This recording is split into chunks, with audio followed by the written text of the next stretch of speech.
Lucas, capítulo 17, a partir do verso 11.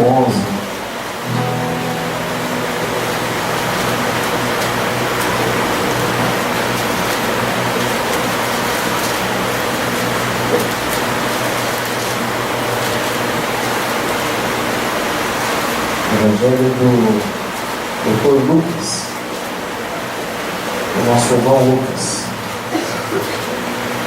Mas Lucas não, tá? Lucas Antônio Martins, é outro Lucas.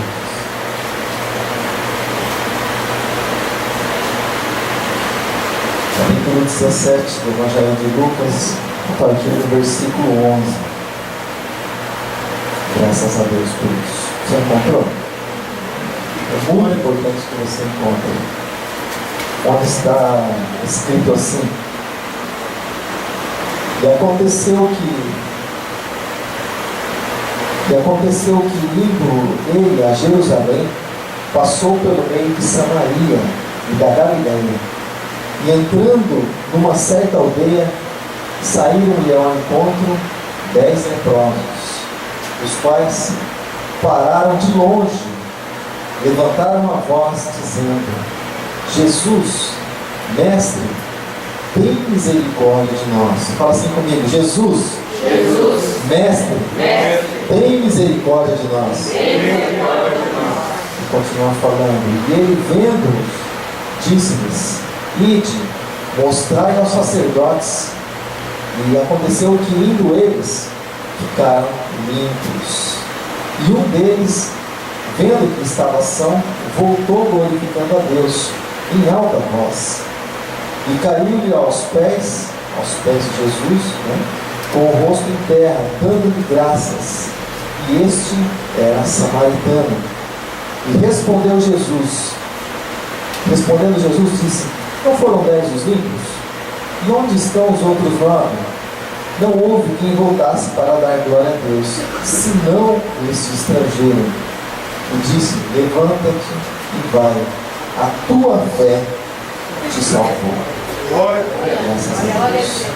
Agora eu gostaria que você, com carinho, fechasse os teus olhos aí no lugar onde você está. Fechasse os seus olhos no lugar onde você está, em nome de Jesus.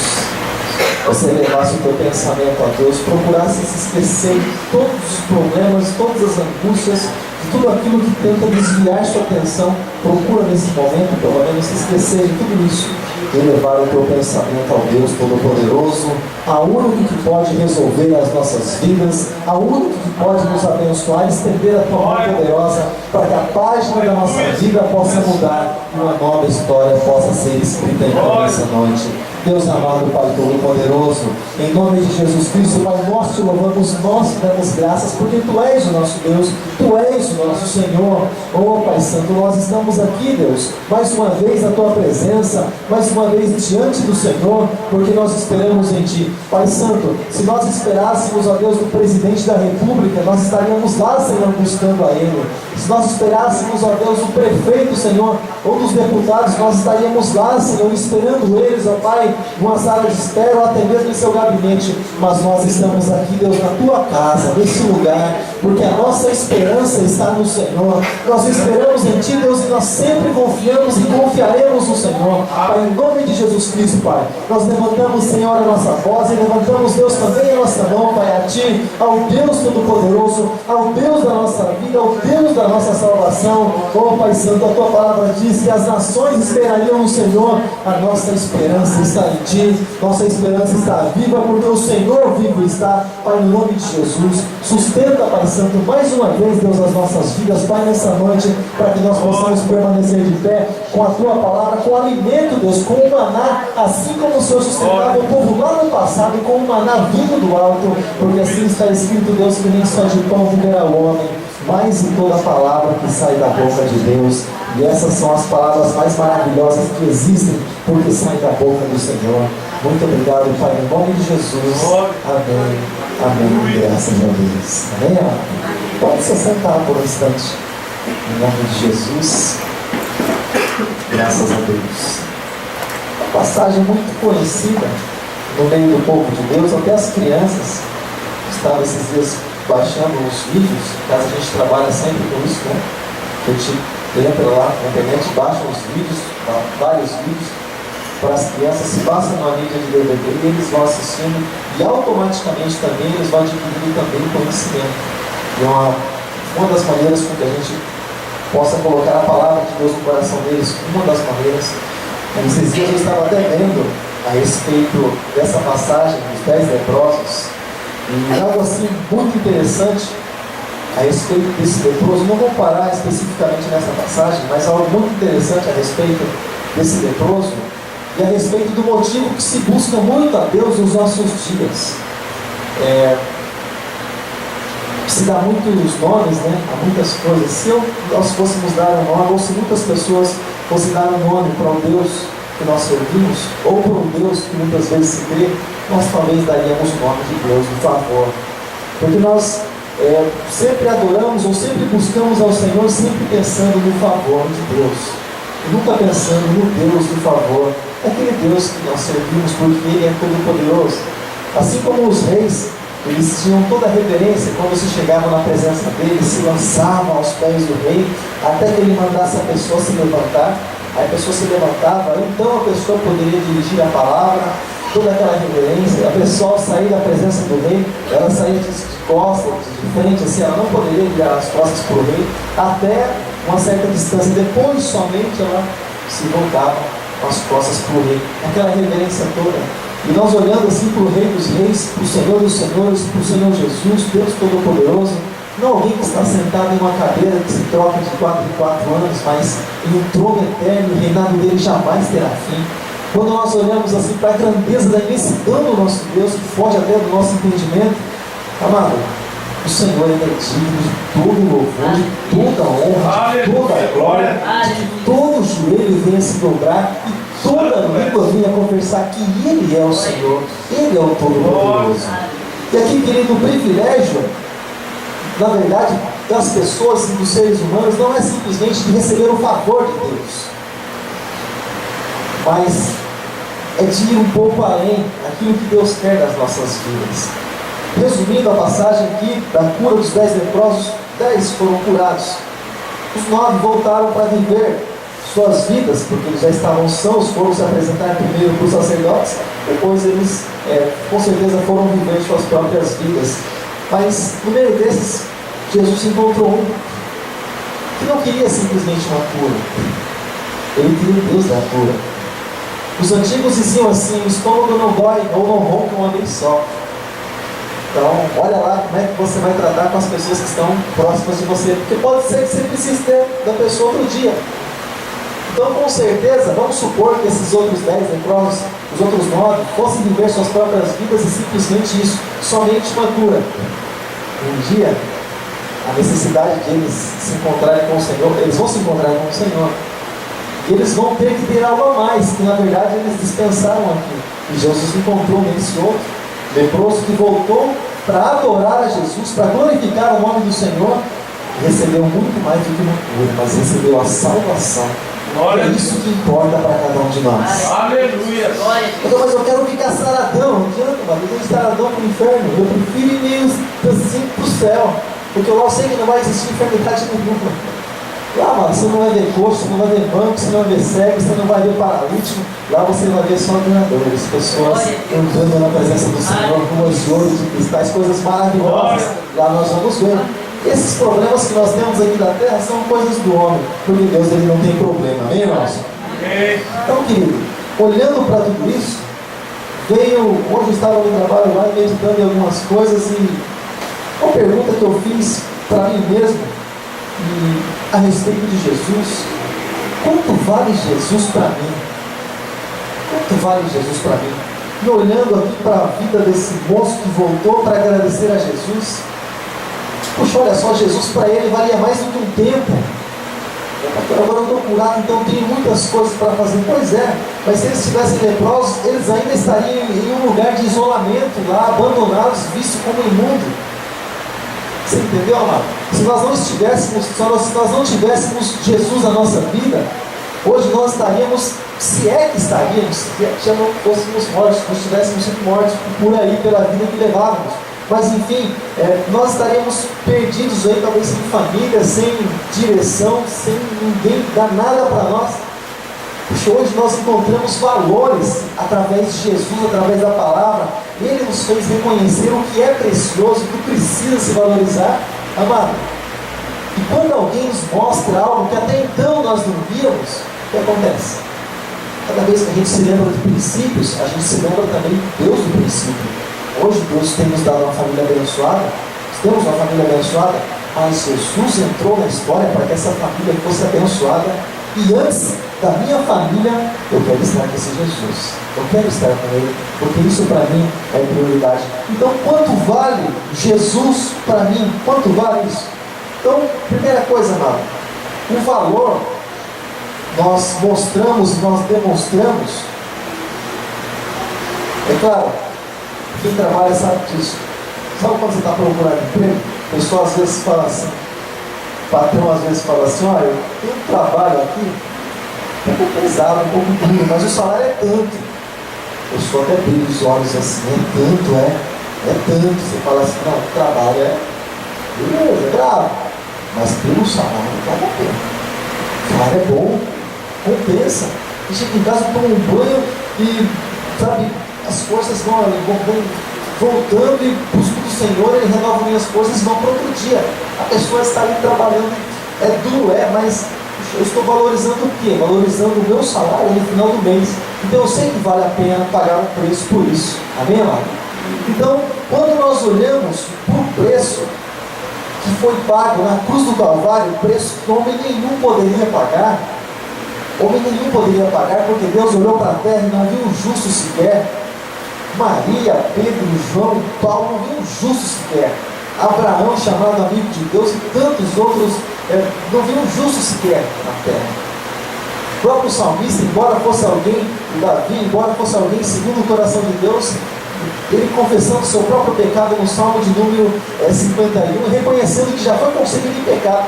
Então, amado, você percebe que não existe realmente nenhum justo sequer nesse mundo. Não existe. Mas quando nós olhamos para a cruz do Calvário, quando nós olhamos para Jesus e vemos e percebemos o que Ele fez por cada um de nós, sabe, tomou o nosso lugar para que hoje nós vivêssemos a vida dele, não nossa própria vida, mas a vida dele, foi uma troca que Ele fez conosco. Ele morreu a nossa morte, nós até cantamos isso.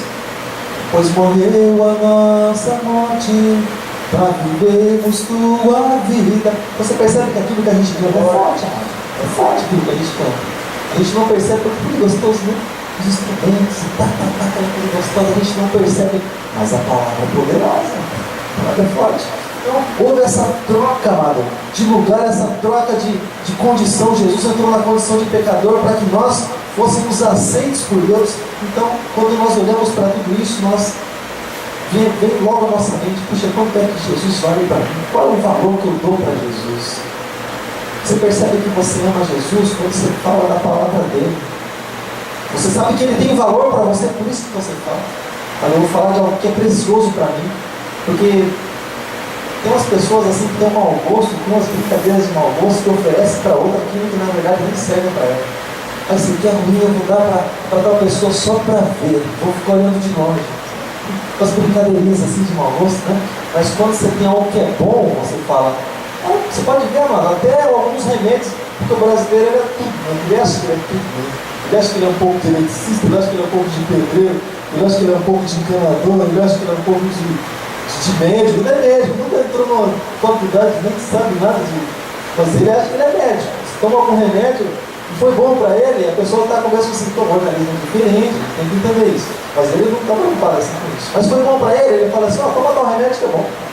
Toma que é bom, eu tomei que foi a bênção na minha vida. Toma, você vai ver como é que vai ajeitar as coisas. E ele vai me receber. Mesmo sem saber a reação que pode causar. Mas então, amado, você percebe que aquilo que é bom, a gente procura passar para as outras pessoas. Agora, deixa eu falar uma coisa para você. Quão bom tem sido Deus na tua vida. Quão bom tem sido o Senhor. E quão grandes coisas Ele tem feito. Sabe, querido? Jesus, Ele é um referencial para todo tipo de pessoa.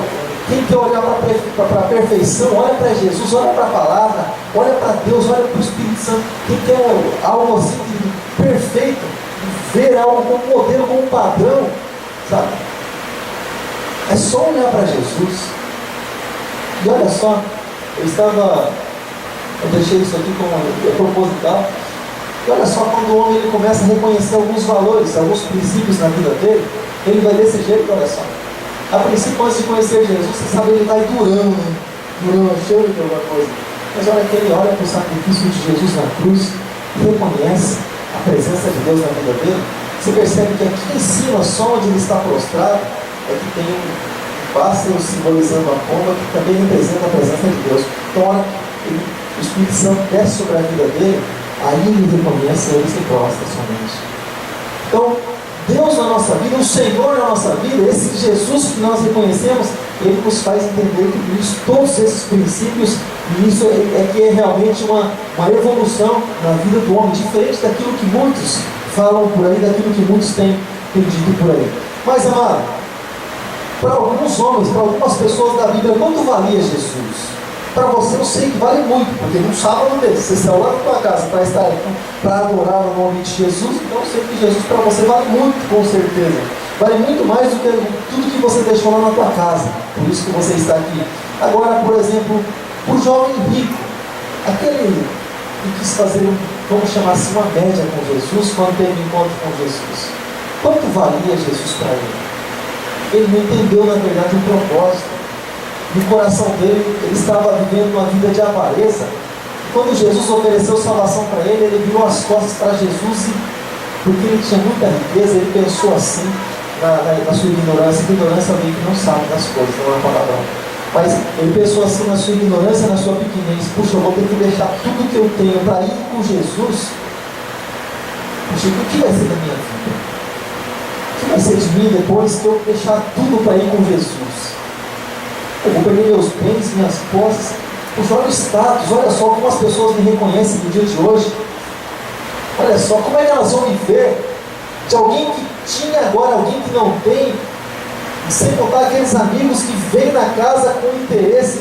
Que claro, muitos amigos estão próximos ali, mais porque a pessoa tem, não pelo que a pessoa é. Mas olha só, os amigos, eles vão falar o que de mim?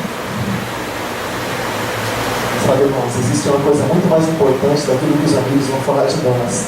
Aquilo que Deus vai falar de nós. Aquilo que Deus vai falar e pensar a nosso respeito. E é isso que nós precisamos valorizar, querido. Para Marta, amado, para Marta. Aquela moça que foi a irmã de Maria e a irmã de Lázaro, aquela moça que foi receber Jesus, quando Jesus ia se aproximando da aldeia, lá no Evangelho de Lucas mesmo, recebeu Jesus e assentou junto aos pés de Jesus, juntamente com Maria. Jesus começou a falar e as duas, a princípio, começaram a se alimentar da mesma comida, da mesma palavra. Só que Marta percebeu que ela tinha algumas coisas para fazer. Maria também tinha. Mas Maria ficou assentada ali, mostrando a respeito do que se deve priorizar na vida. Sentou aos pés de Jesus, esqueceu do mundo lá fora. Mas Jesus está falando. Sabe? Mas Marta percebeu que tinha algumas coisas assim para fazer, ela julgou ser mais importante e ela deixou de fazer o que ela estava fazendo ali, aos pés de Jesus, se alimentando do melhor e foi para as suas ocupações. Jesus teve ela, sabe como? Não como bem-aventurada, mas como ansiosa, como afadigada, com muitas coisas para fazer. Nós sempre vamos ter muitas coisas para fazer, irmãos, sempre. Se você parar para, por exemplo, aqui, se a gente começar a trabalhar dia e noite, vai ter serviço, não morrer o serviço, vai ficar aí. E a presença de Deus, ela se vai da nossa vida, porque nós deixamos a essência de lado, deixamos a essência para fora, deixamos do lado de fora. E olha, eu até comento a respeito do chamado dos discípulos. Quando Jesus passava e dizia: vem e segue-me, eles saíam dos seus lugares, deixavam tudo o que estava fazendo e seguia Jesus, e o tratamento era um. Mas eu creio que se eles dissessem: não, deixa Jesus para lá, outro dia a gente vai, eu creio certamente pode ter sido outro, porque não foi visto como prioridade. Não foi visto como prioridade. Então, por exemplo, quando você fala assim: não, hoje, hoje, puxa, tem tanta coisa para fazer hoje, deixa para dia. A igreja está aberta agora 5 dias na semana. Meu Deus, para que habitantes sua igreja? Esse tamanho, 5 dias na semana? Vou fazer uma pergunta para você: por que será que o boteco fica aberto 7 dias na semana? Para entortar as pessoas. A gente está aqui para consertar em nome de Jesus. Amém? Glória a Deus.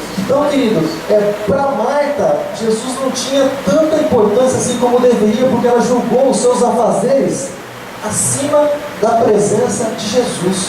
Acima da presença de Jesus.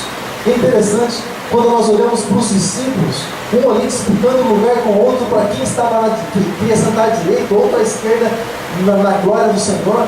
Quando nós olhamos um pouquinho mais para Judas Iscariotes, o negociante, aquele que aparentemente nós vemos como que um ladrão, porque todo o dinheiro era lançado na bolsa, e não era pouco, porque a Bíblia diz em Lucas capítulo 8 que as mulheres que se convertiam ao Senhor, Maria Madalena e tantas outras, Susana e tantas outras ali, se convertiam e os seus bens elas depositavam aos pés de Jesus. Mas quando foram procurar um dinheiro para pagar imposto de Jesus, não encontraram nada. Quer dizer, para onde isso aqui, né? Judas era um jeito dele, tesoureiro, né? Olha o tesoureiro, né? Judas Iscariotes. Então, quanto valia aqui Jesus para Judas? Quando Judas foi negociar a respeito da traição do mestre, a respeito da traição de Jesus, 30 moedas de prata. Lembrando que 30 moedas de prata se pagavam por um escravo. Para Judas, Jesus valia isso. Valia simplesmente isso. A mesma coisa que qualquer escravo vale. Jesus vale isso, me pague isso aí, está resolvido. E nós sabemos que o fim dele não foi, não vou nem dizer um dos melhores, mas não foi o melhor, mas foi o pior de todos eles. Então, querido, para muitos, Jesus talvez não vale 10% ou a 10ª parte daquilo que nós falamos a respeito de fidelidade, de dízimo, oferta na presença do Senhor. Para muitos, Jesus não vale nem isso. Onde nós estaríamos se Jesus não estivesse aqui? Onde nós estaríamos? Onde estaria a nossa vida? O nosso ser, onde nós estaríamos? Eu com certeza não estaria com aquele brotinho que está dando sentadão na porta. Não estaria, porque a nossa vida estava se rompendo quando Jesus entrou na história, amado, e mudou, virou a página assim, e as coisas mudaram de verdade. A nossa história seria, eu creio que a pior. A pior. Não dava nem para falar para o nosso filho, você faz o seguinte, filho, você casa, mas essa mulher, você vai ter que viver com ela inteira, escolhe bem. Não poderíamos nem falar isso nem para o nosso filho, porque olha o exemplo, tipo de exemplo, o filho, olha só, o filho poderia dizer assim, pai, mas o senhor fez, por que eu não posso fazer?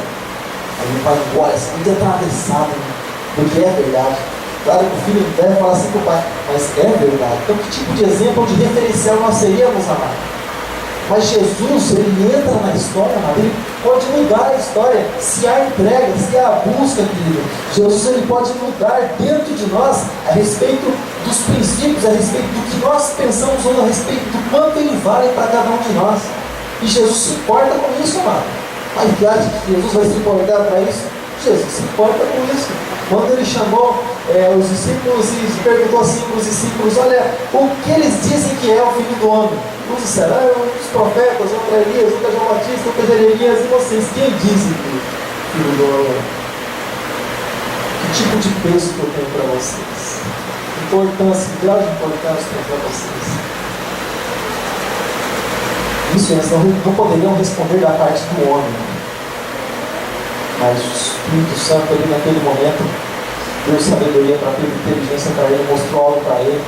E ele disse assim, tu és o Filho de Deus Altíssimo, o Messias, aquele que havia de vir, o Cordeiro de Deus que tira o pecado do mundo, aquele que viria nos resgatar, nos tirar das trevas, nos limpar de toda a imundícia e nos transportar para a sua luz. E eu trago de volta, querido, aqui para as nossas vidas. Às vezes a gente olha para o mundo moderno, vamos chamar assim, moderno, pós-moderno, quando nós trazemos tudo isso para as nossas vidas, às vezes a gente acaba não percebendo, e é algo assim bem interessante, bem curioso, porque a gente começa a viver o nosso dia a dia, algumas coisas ficam para trás e a gente não percebe. Falando isso a respeito também do assunto que nós vamos comentar amanhã, assunto família, você sabia que muitos relacionamentos eles acabam criando muitas barreiras exatamente por isso? A gente já acostuma viver uma vida temos a nossa maneira. Eu tenho, por exemplo, a minha maneira, a esposa, a maneira dela. Porém, algumas necessidades ela tem, que eu tenho que saber e tenho que suprir. Mas olha só que interessante. Então, por a gente viver constantemente a nossa vida, eu viver a minha vida, eu acabo me esquecendo de algumas prioridades e algumas coisas que eu tenho que fazer por causa das pessoas que estão do meu lado. E às vezes isso acaba passando e eu não percebo, porque eu acabo me acostumando. Você sabe, uma vez eu sofri um acidente no trabalho, um tempo atrás, e alguém me perguntou, se alguém falou assim, puxa, mas o rapaz trabalha aqui nessa máquina há quanto tempo? Sempre fez isso a vida inteira, e agora aconteceu isso? Aí veio um técnico de segurança lá e falou assim, todo cheio, né? Excesso de confiança. Tinha confiança, não sabia. Mas ele falou, excesso de confiança. Então, o excesso de confiança de que nós estamos agradando a Deus e de que nós valorizamos realmente aquilo que Ele é para nós, nunca é bom. Mas sempre estar olhando para esse princípio. Sabe por que eu falo isso? Porque olha o princípio bíblico. Sansão também pensou assim. Sansão pensou assim, começou a simplesmente viver a sua vida. Deus o honrou, Deus o separou, e Deus colocou ele também como juiz. E ele achou que ele podia viver a sua própria vida. Aquele excesso de confiança. Pô, eu sou um brasileiro, eu sou separado. Tem umas coisinhas que eu não poderia fazer assim, mas eu fiz, mas Deus é misericordioso. As misericórdias têm se renovam a cada manhã, mas eu sou brasileiro. Quer que tenha eu casar com Danilo? Quer que tenha eu fazer algumas coisas que Deus sabe das minhas fraquezas, Deus sabe das minhas necessidades, é claro que sabe. Existe necessidade maior na nossa vida do que o Senhor. Assim como a corça suspira pelas águas, assim também nós precisamos suspirar pela presença de Deus. Suspirar pela presença de Deus. Deus, eu preciso do Senhor na minha vida. Deus, eu preciso de Ti, Senhor. Não somente de canção, mas eu preciso do Senhor. E o Senhor, não vou nem dizer o quanto o Senhor vale, porque é um valor incomparável. E como demonstração disso, Senhor, isso vai se transformar em atitude. Eu vou meditar na Tua palavra. Como demonstração de que o Senhor é importante na minha vida, eu vou começar a orar a Ti mais e mais na minha vida. Eu vou começar a entregar mais e mais tudo que eu tenho, tudo que eu sou diante do Senhor. Como demonstração de importância do Senhor na minha vida, Deus. Claro que não eu vou falar de valores, mas eu vou andar nos Seus caminhos diligentemente, Senhor. Vigiando para que eu não venha me desviar nem para a direita nem para a esquerda, mas olhando para o Senhor, que é o autor e consumador da nossa fé. Olhando para o Senhor somente. Sabe, amado?